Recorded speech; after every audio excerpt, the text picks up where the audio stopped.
Bonjour. Et si on arrêtait de penser en polyhandicap juste comme une liste de besoins à combler? Si on le voyait plutôt comme un potentiel à révéler? Eh bien, c'est justement le pari, l'idée centrale d'un nouveau cadre de référence en France. On va voir comment il propose de passer d'une simple prise en charge à un accompagnement qui est vraiment centré sur la dignité et l'expression de chaque personne. Alors voilà, tout est dit dans cette phrase. C'est vraiment le cœur de cette nouvelle approche. C'est tellement plus qu'une simple phrase, c'est une déclaration forte. L'idée, ce n'est plus de gérer un handicap, mais bien de reconnaître une personne.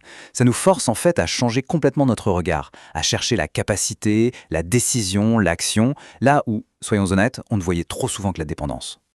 Ok, alors voilà le programme. D'abord, on va définir ce qu'est le polyhandicap. Ensuite, on verra pourquoi on parle de citoyen et plus seulement de patient. Puis, on explorera les différentes dimensions de la vie, l'écosystème de soutien qui est nécessaire, et on terminera avec cette fameuse philosophie du potentiel qui est derrière tout ça. Allez, c'est parti. Première étape donc, définir le polyhandicap. On va aller un peu au-delà du simple terme pour bien comprendre de quoi il s'agit. Alors, la définition officielle, elle est très précise et c'est super important de bien la comprendre. Attention, ce n'est pas juste une addition de plusieurs handicaps. Non. Le point clé, le vrai cœur du sujet, c'est ce dysfonctionnement cérébral précoce. C'est le mot précoce qui change tout.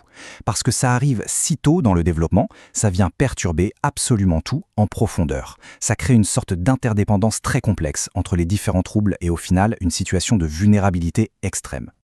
Et pour avoir une idée de l'échelle, on estime la prévalence à environ 0,73 pour 1000 personnes.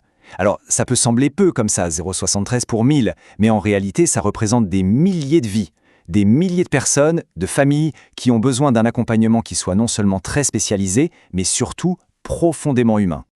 Un autre point essentiel, c'est l'origine de cette condition. Si on regarde ce graphique, on voit tout de suite que la grande majorité des cas, près de 70%, sont d'origine prénatale. C'est énorme. Et ça confirme bien ce qu'on disait juste avant, ce n'est pas quelque chose qui arrive plus tard. C'est vraiment une condition qui s'installe au cœur, au tout début du développement du cerveau. Bon, ok, face à une telle complexité, quelle est la réponse? C'est là que tout bascule, c'est là qu'on assiste à un vrai changement de paradigme. L'idée, c'est d'arrêter de voir la personne comme un patient, défini uniquement par ses diagnostics, et de la voir enfin comme un citoyen, c'est-à-dire une personne avec des droits, des désirs et une voix. Et l'outil pour mettre ça en pratique, c'est le projet personnalisé. Mais attention, ce n'est pas juste un plan de soins de plus décidé dans un bureau par des experts, pas du tout.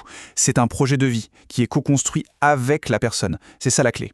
L'objectif, c'est que chaque action, chaque décision parte de ses propres aspirations et pas seulement de ses besoins médicaux. Alors concrètement, comment on fait? Ce n'est pas juste une case à cocher. Regardons un peu les étapes.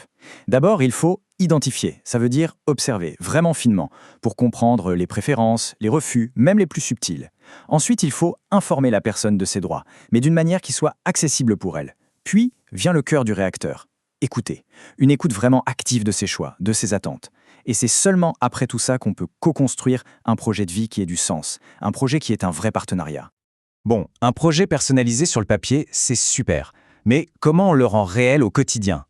La clé, elle n'est pas que dans les thérapies. Elle est dans un facteur qu'on a tendance à oublier, l'environnement.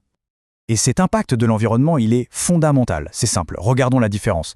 D'un côté, on a des conditions défavorables, un cadre stressant, une installation inconfortable, un rythme qui n'est pas respecté. Résultat, l'apprentissage, l'expression, tout se bloque, c'est impossible. Et de l'autre côté, imaginez, un environnement favorable, confortable, attentif. Et bien là, d'un coup, on ouvre un espace pour que l'interaction, le développement puisse exister. C'est la même personne, mais les conditions changent tout et lui permettent de révéler des capacités qu'on ne soupçonnait même pas. Du coup, l'accompagnement, il doit vraiment s'organiser autour de toutes les dimensions de la vie. On ne peut rien laisser de côté.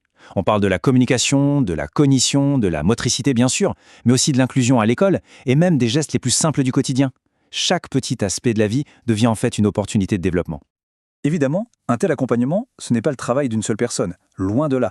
Il faut toute une équipe coordonnée, un véritable écosystème. Et le principe qui fait tourner cet écosystème, c'est ce qu'on appelle le croisement des expertises. Et ça, c'est une idée qui est pour le coup assez révolutionnaire. Ça veut dire quoi? Ça veut dire que le savoir du professionnel, du médecin, n'est pas plus important que celui de la famille, qui vit le quotidien 24/24. Toutes les connaissances, celles du pro, celles de la famille et bien sûr celles de la personne elle-même, sont mises au même niveau pour construire la meilleure solution possible ensemble. Alors si on devait dessiner cet écosystème, ça ressemblerait à quoi? Eh bien, au centre, il y a la personne, toujours. Le premier cercle autour, ce sont ses piliers, la famille, les proches. Juste après, on trouve l'équipe de professionnels. Et enfin, le cercle extérieur, c'est la communauté plus large, l'école, les clubs de loisirs, tout ce qui participe à la vie sociale et à l'inclusion. Ok, mais dans la vraie vie, ça donne quoi? Prenons des exemples très concrets. Pour la santé, ça veut dire que tout le monde, famille et soignants, utilisent les mêmes outils pour évaluer la douleur. On se coordonne. Dans la vie quotidienne, ça veut dire qu'un repas, ce n'est plus juste un soin à administrer, ça devient une occasion de communiquer, d'interagir. Et pour les transitions, par exemple entre deux services, on crée un dossier commun pour que l'info circule et que rien ne soit perdu en route. Chaque action est pensée de manière collaborative. On arrive maintenant au cœur du message, à l'idée qui relie absolument tout ce qu'on vient de voir. C'est bien plus qu'une simple méthode, c'est une philosophie, la philosophie du potentiel. Et voilà le point crucial. Le but, ce n'est plus simplement de maintenir un état de santé ou de compenser des difficultés. Non, le but, c'est de devenir proactif. C'est de créer activement un environnement tellement riche, tellement adapté, que le potentiel de la personne, quel qu'il soit, puisse enfin avoir la place d'émerger. C'est la conviction profonde que le développement, lui, est toujours possible. Et ça nous laisse avec une question immense, qui va bien au-delà du polyhandicap. Si un environnement adapté peut révéler le potentiel d'une personne dans cette situation, la vraie question c'est comment faire pour que tous nos environnements, nos écoles, nos lieux de travail, nos villes soient conçus non pas pour une norme imaginaire, mais pour permettre au potentiel qui réside en chacun et chacune d'entre nous de s'exprimer pleinement.